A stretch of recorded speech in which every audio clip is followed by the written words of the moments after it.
नमस्कार साथियों, आप सभी का राजस्थान एकेडमी के इस प्लेटफॉर्म पर बहुत बहुत स्वागत है।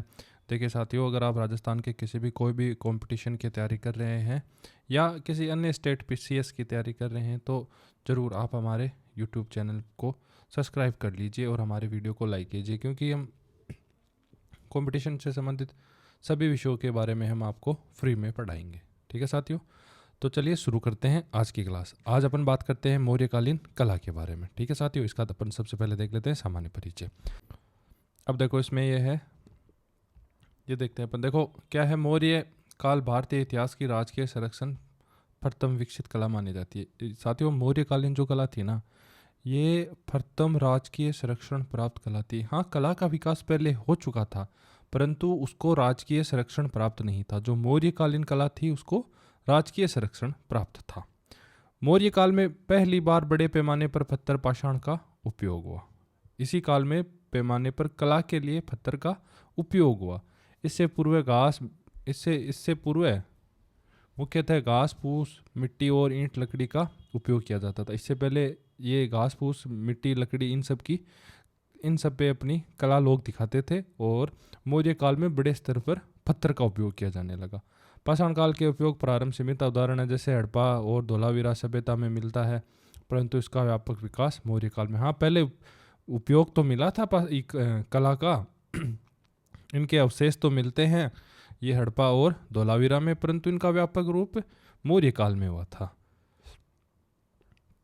मौर्य काल कला का वर्गीकरण। अब देखो राजकीय कला में क्या है ये देखते हैं। इसे राजकीय संरक्षण प्राप्त था। यह अत्यंत उत्कृष्ट और प्रतिकृष्ट कला थी। इसके प्रमुख उदाहरण क्या थे? राजप्रासाद यानी राजमहल, स्तंभ, स्तूप, गुफाएं और नगर नियोजन। उसके बाद में अपन देखते हैं लोक कला। इसे राजकीय संरक्षण प्राप्त नहीं था। कलाकार स्वतंत्र रूप से कार्य करते थे। इसका उद्देश्य क्या था? जीवन यापन करना। जो ये लोक कला थी ना, लोक कला का उद्देश्य क्या था? जीवन यापन करना। इसके प्रमुख उदाहरण यक्ष की मूर्तियाँ, यक्षिणी की मूर्तियाँ। यक्ष यक्षिणी क्या है ये देख लेते हैं अपन। यक्ष ये है देखो, समृद्धि, धन, प्रकृति और लोक देवताओं के पुरुष रूप। और यक्षिणी समृद्धि, उर्वरता, सौंदर्य की देवी और स्वरूप रूपी स्त्री की प्रतिमाएं। जो स्त्री की प्रतिमाएं हैं उन्हें तो कहा गया यक्षिणी, और जो पुरुष की प्रतिमाएं हैं उन्हें कहा गया यक्ष। राजप्रसाद महल, इसके बारे में अपन देख लेते हैं। पाटलिपुत्र वर्तमान का पटना। पाटलिपुत्र में राजप्रसाद उल्लेखनीय निम्न के स्रोत मिलते हैं। पहला है इसमें मेगस्थनीज का, और दूसरा है एरियन का, और तीसरा है फायान का। ठीक है साथियों, पुरातात्विक खोज में क्या है देखो, वेडला में क्या है, 1892 से 1893 में एक स्तंभ प्राप्त हुआ। अब इसके बाद में ये स्पूनर 72 स्तंभ प्राप्त हुए।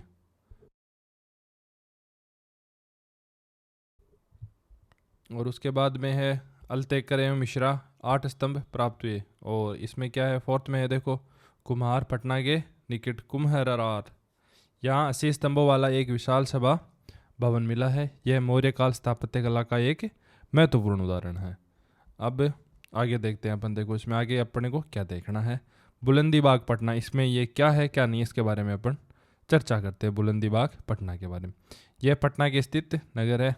पटना के स्थित ये एक नगर है। यहाँ नगर की पार की खाई और दीवारों के अवशेष मिलते हैं। ये एक नगर बसा हुआ है, इसके चारों तरफ दीवार और पार की खाई के अवशेष मिलते हैं।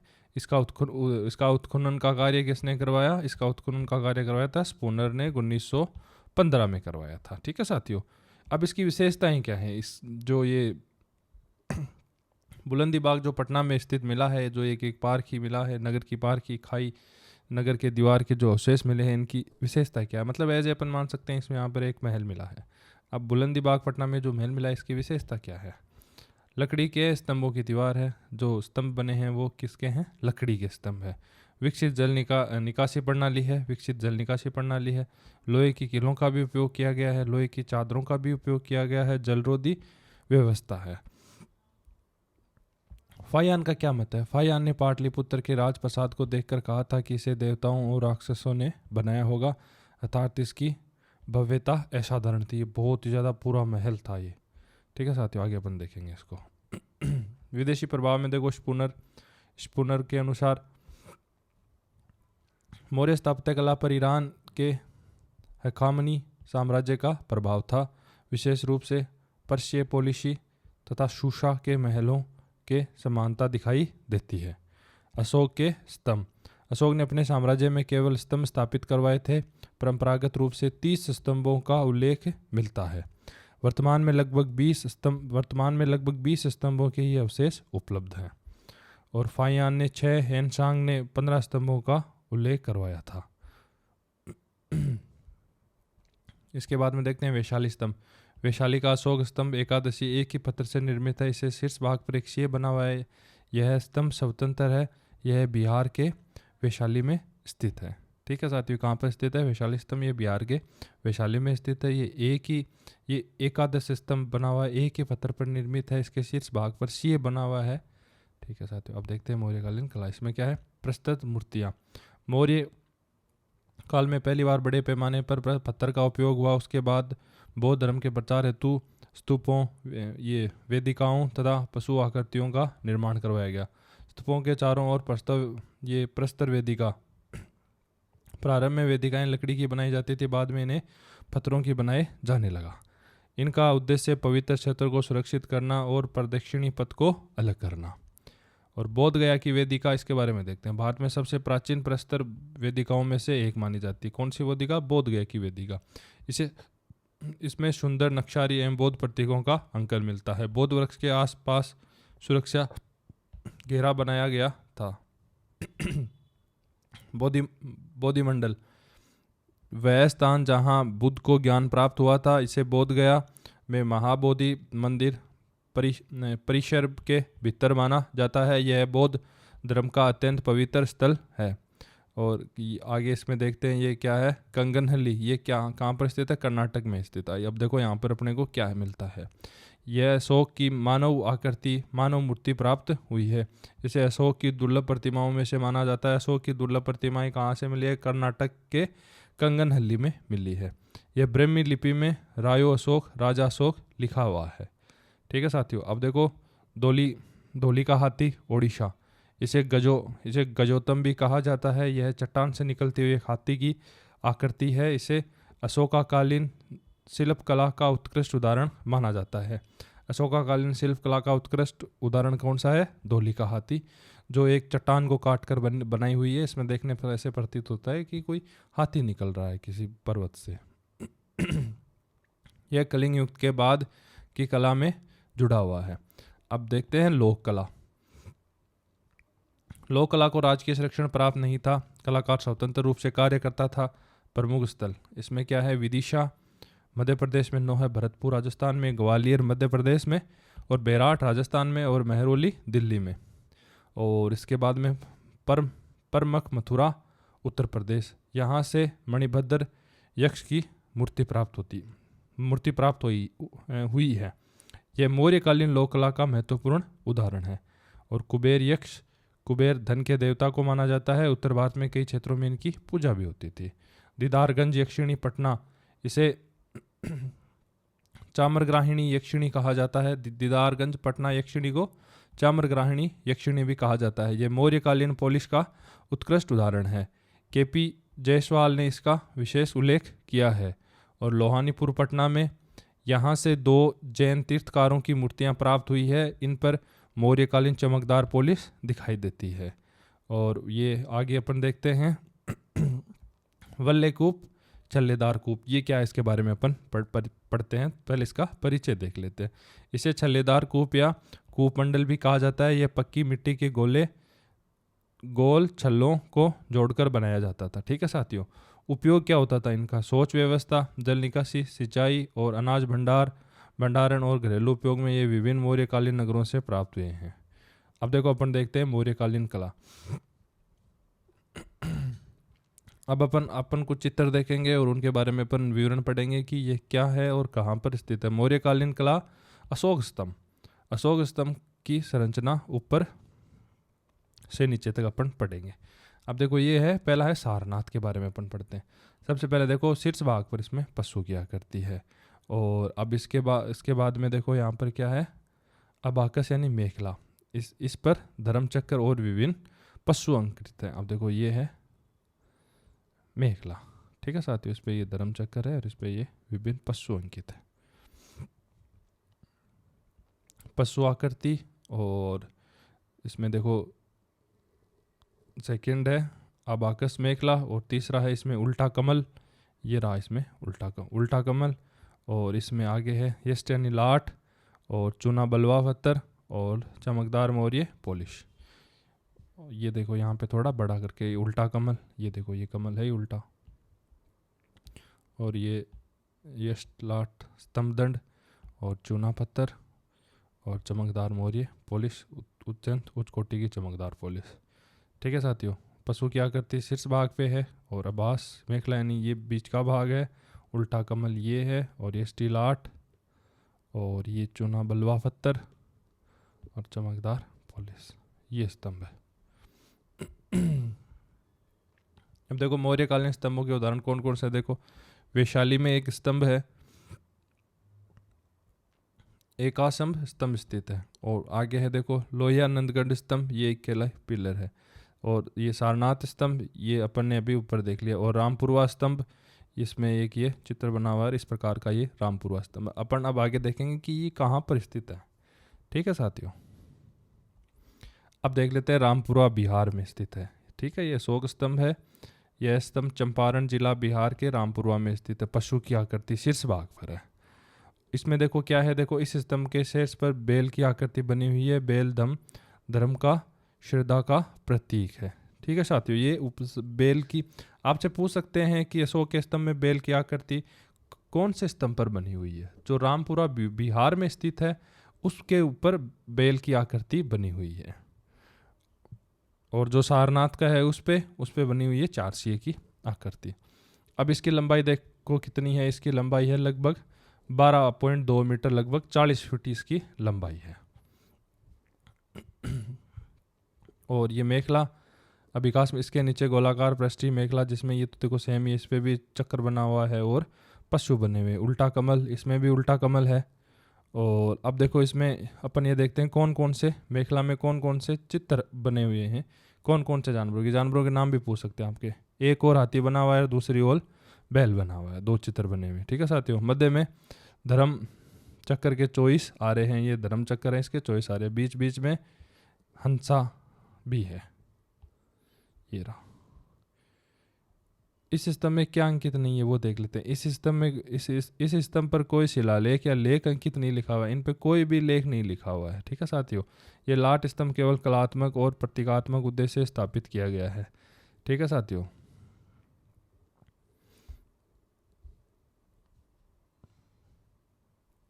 ये रामपुरवा चंपारण बिहार में स्थित है। और वो दोनों सारनाथ का और ये रामपुरा बिहार के ये जो आधे हैं ये एकदम समान से हैं। ठीक है साथियों, ये विशेषताएं देखते हैं। देखो यह स्तंभ एकादश एक ही पत्थर पर निर्मित बना हुआ है, ये एक ही पत्थर पर बना हुआ है। इसके शीर्ष पर बेल की आकृति और अन्य अशोक स्तंभ से अलग बनाती है। सब पे ये सब कुछ सबसे अलग बनाती है क्योंकि इस पे बेल की आकृति है। ठीक है साथियों, ये मौर्य काल की उत्कृष्टता, तकनीकी दक्षता और धार्मिक भावना को अद्वितीय उदाहरण है। अब है वैशाली स्तंभ विहार। अब ये क्या है, देखो मौर्यकालीन अशोक स्तंभ परिचय, ये कहाँ पर स्थित है पहले देख लेते हैं। वैशाली स्तंभ बिहार में वैशाली जिले में स्थित है। यह मौर्य सम्राट अशोक द्वारा स्थापित स्तंभों में से एक है। यह स्तंभ एकादश एक ही पत्थर से निर्मित है। इस पर अशोक का अभिलेख उत्कीर्ण है। ये पहला स्तंभ है जिस पर अशोक का अभिलेख उत्कीर्ण है। बाकी अपन ऊपर 2 पढ़े थे, उन पे कोई लेख उत्कीर्ण नहीं है। ये पहला है जिस पे लेख उत्कीर्ण है। इसके शीर्ष पर एक सिंह की आकृति बनी हुई है। ठीक है साथियों, स्थान कहाँ पर है, देखो वैशाली नगर कोल्हुआ गांव के निकट, वैशाली जिला बिहार में। इसकी ऊंचाई लगभग क्या है 12 मीटर और 39 फीट है। निर्मित किस में हुआ है ये चुनार और बलवा पत्थर में। देखो इसके शीर्ष भाग की विशेषता क्या है, शीर्ष पर एक सिंह की आकृति बनी हुई है। सिंह के नीचे अभी मेखला पर 4 पशुओं की आकृति बनी हुई है। 4 पशु में कौन कौन से हैं, हाथी, बैल, घोड़ा और सिंह क्रमशः चारों दिशाओं के प्रतीक हैं। इसके बीच में 24 आरे वाला चित्र अंकित है, ये रहा। स्तंभ लेख पर अशोक का लेख, ये स्तंभ पर ब्रह्मी लिपि में अशोक का स्तंभ लेख उत्कीर्ण है। लेख में अशोक द्वारा प्रजा के नैतिक एवं धार्मिक कल्याण के संदेश दिए गए हैं। इनमें धर्म पालना, माता पिता की सेवा, सभी प्राणियों के प्रति दया, सत्य भावना आदि की शिक्षा दी है। ठीक है साथियों, मुख्य विशेषताएं क्या है? यह स्तंभ अत्यंत सुडौल और चमकदार है। मौर्यकालीन पॉलिश आज भी विद्यमान है। स्तंभ पर प्रदर्शित पशु और धर्मचक्र अशोक के धर्म के प्रतीक हैं। यह स्तंभ मौर्यकालीन कला, स्थापत्य कला को कौशल और धार्मिक विचारधारा का उत्कृष्ट उदाहरण मानती है। ऐतिहासिक महत्व है। यह स्तंभ मौर्य साम्राज्य के प्रशासनिक व्यवस्था और धार्मिक नीति का प्रमाण है। यह वैशाली के लिच्छवी गणराज्य जैसे प्राचीन गणतांत्रिकों क्षेत्र अशोक के प्रभाव को दर्शाता है। इसका देखो महत्व क्या है? इसका महत्व है वैशाली स्तंभ मौर्यकालीन कला, अभिलेख, विज्ञान और भारतीय इतिहास के अध्ययन के लिए अत्यंत महत्वपूर्ण धरोहर है। ये स्तंभ के विभिन्न अंग, ऊपर पशु है, ये फिर मेखला है, फिर उल्टा कमल है, फिर ये स्टील आर्ट है, चुनवा बलुआ पत्थर है और चमकदार पॉलिश है। इसके बाद में अपन देखते हैं सांची मध्य प्रदेश का अशोक अभिलेख। अशोक स्तंभ 4 सियों वाला स्तंभ है। शीर्ष में 4 सिंह दर्शाए हुए हैं, ये 4 सिंह और एक इनके पीछे है। चारों दिशाओं में 4 सिंह दर्शाए गए हैं। और अभिक्रम मेखला, इस पर गोलाकार भाग में 4 पशु उत्कीर्ण है। ये रहे इस पे गोलाकार भाग में 4। और फिर ये उल्टा कमल, और फिर ये स्टील आर्ट, चुनवा बलुआ पत्थर और चमकदार पॉलिश। ये इसमें देखो 4 पशु में कौन सा है? हाथी पूर्व दिशा में, बैल पश्चिम दिशा में मुँह किए हुए, घोड़ा उत्तर दिशा में और सिंह दक्षिण दिशा में। ये 4 सिंह हैं। ठीक है साथियों, अब शिलालेख का भावार्थ, इस पे भी लेख लिखा हुआ है। इसका क्या भावार्थ है? देखो, देवानंद प्रियदर्शी राजा कहते थे, सभी संप्रदायों का सम्मान करो, उनकी उन्नति में सहयोग करो, अपने संप्रदाय को प्रशंसा करने के लिए दूसरों की निंदा न करो, इसी में सबका कल्याण और यही सच्चा धर्म है। विशेषताएं क्या है? देखो इसमें, यह स्तंभ अशोक के उत्कृष्ट शिलालेखों और मौर्य स्थापत्य का कौशल अद्भुत उदाहरण है। शीर्ष पर 4 सिंह शक्ति, साहस, धर्म और सार्वभौमिकता के प्रतीक हैं। इसके बाद में इसमें देखो अभिक्रमण उत्कीर्ण 4 पशु और धर्मचक्र बौद्ध धर्म के सिद्धांतों को द्योतक है।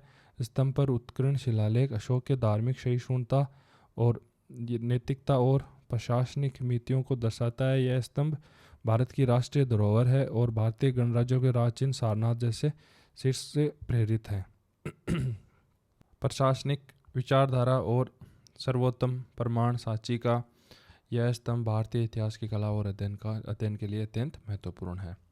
ठीक है साथियों, अब आगे देखते हैं लोरिया नंदगढ़ बिहार अशोक स्तंभ 1 शीर्ष। अब देखो स्तंभ की संरचना के पशु की आकृति सबसे ऊपर है और ये मेखला है। मेखला में गोलाकार मेखला जिसमें हंस, बैल, घोड़ा और चक्कर ये चतुर्दशी में उकेरे गए हैं। इसमें कौन सा जानवर एक एक्स्ट्रा हुआ है? लोहिया नंदगढ़ में इसमें हुआ है देखो एक हंस। अब देखो स्तंभ का संक्षिप्त विवरण अपन देख लेते हैं। इसका स्थान है लोहिया नंदगढ़, पश्चिमी चंपारण, ये बिहार में स्थित है। निर्माण काल मौर्य काल, तीसरी शताब्दी में। इसका निर्माता अशोक सम्राट। ऊंचाई इसकी 11.7 मीटर, लगभग 38 फुट। व्यास का आधार 0.9 मीटर। सामग्री चुनार और बलुआ पत्थर। विशेषताएं: एकादश स्तंभ, उत्कृष्ट मौर्य पॉलिश। वर्तमान स्थिति: स्तंभ सुरक्षित और सुनिश्चित। अब इसमें आगे अपन देखते हैं। देखो स्तंभ लेख अभिलेख। इस स्तंभ पर अशोक के अभिलेख उत्कीर्ण है। शिलालेख का 7वां लेख है। लेख के मुख्य क्या बातें? नैतिक आचरण, सभी प्राणियों के प्रति दया, माता पिता की सेवा, गुरुओं का सम्मान, सत्य बोलना, क्रोध पर नियंत्रण करना तथा धर्म प्रचार का संदेश देना। अन्य स्तंभों की तुलना अपन देखो एक छोटा सा अपन देख लेते हैं। सारे अपन सभी स्तंभों में क्या क्या है देखो। पहला है सांची का स्तूप जिसमें 4 सिंह हैं। सारनाथ के स्तंभ में इसमें भी 4 सिंह हैं जो राष्ट्रीय चिन्ह का मूल है। ये सारनाथ से लिए गया है 4 सिंह। और फिर है वैशाली स्तंभ, इसमें क्या है? 1 सिंह है। और रामपुरवा के स्तंभ में इसमें वृषभ और बैल शीर्ष पर है। रामपुरवा स्तंभ, बैल कौन से पे है? वृषभ, ये बैल है रामपुरवा स्तंभ में। और लोया नंदगढ़ में ये एकशीय शीर्ष है। ठीक है साथियों, इस स्तंभ की विशेषताएं यह अशोक के स्तंभों में सबसे ऊंचा प्रमुख स्तंभ है और एक ही पत्थर से निर्मित अत्यंत चिकना एवं चमकदार है। सिंह की आकृति बहुत ही सजीव कलात्मक दिखती है और अभिक्रम के 4 दिशाओं में 4 पशु और चक्र हैं जो धर्मचक्र के प्रसार का प्रतीक है। और इतिहासकारों के क्या मत है? डॉक्टर एस अटेकर क्या बोलते हैं? लोया नंदगढ़ स्तंभ मौर्यकालीन कला का उत्कृष्ट उदाहरण है, इसकी पॉलिश और शिल्प कला अत्यंत उत्कृष्ट है। डॉक्टर रामाक्षी अवस्थी, यह स्तंभ सम्राट अशोक की धर्म नीति के प्रशासनिक क्षमता को जीवित प्रमाण है। यूएन ये घोषाल, स्तंभ की मूर्ति, पॉलिश और लेख तीनों मिलाकर इसे अशोकाकालीन कला का अद्वितीय नमूना बनाते हैं। अब इसके बाद में अपन देखते हैं स्तूप। इनकी संरचना क्या है, कैसे क्या स्तूप थे, इनके बारे में अपन बात करते हैं। देखो इस टाइप के होते थे स्तूप। सबसे ऊपर होता था छत्रमाल, उसके बाद में होती थी यष्टि, और उसके बाद में होती थी हरामिका और हर्मिका, और उसके बाद में होता था अंड, और उसके बाद में होती थी मेधी, और फिर होती थी मेधी का रेलिंग, उसके बाद में होता था तोरण, और उसके बाद में होता था प्रदक्षिणा पथ। अंदर से कुछ इस टाइप के दिखते थे ये। ठीक है चाहते हो, छत्रसाल, यष्टि, ये हर्मिका और अंड और धातु की अवस्थित अवरोध, और ये होती थी मेधी, और ये होती थी प्रदक्षिणा पथ। अब ये किससे बनाए जाते थे? बनाए जाते थे मिट्टी, लकड़ी, कच्ची ईंटें। मौर्य काल में पक्की ईंटों से ये बनाए जाने लगे। और सूंग सातवाहन कुषाण काल में पत्थर, संगमर और नक्शलदारी रेलिंग का तोरण। धार्मिक संबंध में इसमें देखते हैं स्तूप का संबंध बौद्ध धर्म का त्रिरत्न से है। बुद्ध जिन्हें धातु स्तूप में रखे जाते थे, धम्म उनकी शिक्षाओं का प्रतीक, और संत भिक्षुओं का एक अनुयायी का एक समुदाय, और स्तूप की परिक्रमा का श्राद्ध प्रकट करता है। अब ये अपन देख लेते हैं इसके कौन कौन से भाग होते थे। बस इन भागों को नाम याद रख लेना, थोड़ा सा इनका पता रखना। छत्रमाल सबसे ऊपर होता था, फिर यष्टि, और ये छत्रमाल को धारण करने वाला स्तंभ, और फिर होता था ये हर्मिका, और फिर ये होता था अंड गुबंद होता था, और फिर मेधी यानी ये मेधी आकार होता था। वेदिका इसकी चारों तरफ की रेलिंग होती थी, और तोरण ये गेट के ऊपर लगा होता था, और ये प्रदक्षिणी पथ होता था जो चारों तरफ इससे परिक्रमा की जा सकती थी। अब अपन बात करते हैं बराबर पहाड़ियों, नागार्जुन की पहाड़ियों की गुफाएं। इन गुफाओं के बारे में अपन थोड़ी बात कर लेते हैं। अब देखो बराबर पहाड़ियाँ जिला जमुई बिहार में स्थित है। यहाँ पर 4 गुफाएं हैं, सुदामा, लोमश ऋषि, और ये करण चौपड़, और विश्वकर्मा झोपड़ी। ये सभी गुफाएं आज आजीविक संप्रदाय को समर्पित थी। इन गुफाओं की दीवारों अत्यंत चिकनी और मौर्य पॉलिश, अंदर का भाग गोलाकार और आयताकार कक्ष तथा बारामदा बिहार के रूप में होता था। यह है सुदामा गुफा। ऐसी ये गुफा दिखती है। इसमें देख लेते हैं, यह सबसे बड़ी और प्रसिद्ध गुफा है। आयताकार बरामदा और गोलाकार ये गर्भगृह है। अंदर की दीवारें अत्यंत चिकनी है। जैसे प्रवेश द्वार के पास अशोक का लेख उत्कीर्ण है। अशोक का लेख ये देवानंद प्रियदर्शी राजा 12वें वर्ष आजीविकानंद द्वारा बनवाया गया था। ठीक है साथियों, अब इसके बाद में अपन देखते हैं करण चौपड़ और लोमश ऋषि की कथा। कहा जाता है कि एक बार करण चौपड़ नामक का व्यक्ति लोमश ऋषि के मध्य विवाद हो गया था। करण चौपड़ शक्तिशाली और अहंकारी था। लोमश ऋषि तपस्वी और सिद्धि पुरुष थे। करण चौपड़ ने ऋषि की तपस्या भंग करने का प्रयास किया। उन्हें कुद्र होकर ऋषि ने उसे शाप दे दिया, वह पत्थर का हो जाएगा। करण चौपड़ ने क्षमा मांगी। तब ऋषि ने कहा कि जब तुम प्रायश्चित करोगे तब तक पत्थर ही रहोगे। इस कथा की स्मृति में करण चौपड़ नाम से यह गुफा प्रसिद्ध हुई। ये थी देखो लोमश ऋषि की गुफा, और ये है करण चौपड़ गुफा, और ये है विश्व झोपड़ी गुफा। सबसे छोटी गुफा है ये विश्व झोपड़ी गुफा है। अब देखते हैं, देखो नागार्जुन पहाड़ियाँ, जिला नालंदा बिहार। यह पहाड़ियाँ गया पटना मार्ग के पास स्थित है। यहाँ अशोक तथा दशरथ काल की कुल 3 मुख्य गुफाएं हैं। अब 3 कौन सी गुफाएं मोटा मोटा देख लेते हैं। गोपी बाड़ी, ये गोपी की बाड़ी और वेदिका और ये बहिमाश, ये 3 प्रकार की गुफाएं। सबसे छोटी है बहिमाश गुफाएं और सबसे बड़ी है गोपी की बाड़ी। ठीक है साथियों, अब देखो बाराबर में 4 गुफाएं हैं और ये नागार्जुन में 3 गुफाएं हैं। ये भी अशोक के काल में, ये भी अशोक के काल में। दोनों के उद्देश्य भी सेम थे और विशेषताएं भी सबकी सेम थी। और गुफाएं इसमें सुदामा, लोमश ऋषि और करण चोपड़ और विश्व झोपड़ी। और इसमें गुफाएं क्या है, गोपी की बड़ी और वेदिका और बहिमाश। ठीक है साथियों, ये इन गुफाओं का ऐसा बरामदा होता था, ये गोलाकार कक्ष होता था और ये द्वार पे जो अलंकृत की गई। अब इसमें देखो बोध गया, थोड़ी ये महत्वपूर्ण बातें हैं। बोध गया प्राचीन प्रस्तर वेदिका, और ये कंगनहल्ली कर्नाटक रायो अशोक नामक मानव आकृति मिलती है। और धौली ओडिशा में हाथी की ये शिलाकृति। और प्रथम मथुरा में मणिभद्र यक्ष। और दीदारगंज पटना में ये चामर ग्राहिणी यक्षिणी। और लोहानी पूर्व पटना में जैन तीर्थ प्रतिमाएँ। और वल्लकूप में ये छल्लेदार कुएं। तो धन्यवाद साथियों, इसी के साथ ये टॉपिक समाप्त होता है। अब नेक्स्ट क्लास में नेक्स्ट टॉपिक के बारे में चर्चा होगी। आप हमें कमेंट करके अवश्य बताएं, आपको हमारे वीडियो में जो जो कमियां लगी उनके बारे में बताएं, ताकि आने वाले वीडियो में उन चीज़ों का सुधार किया जा सके।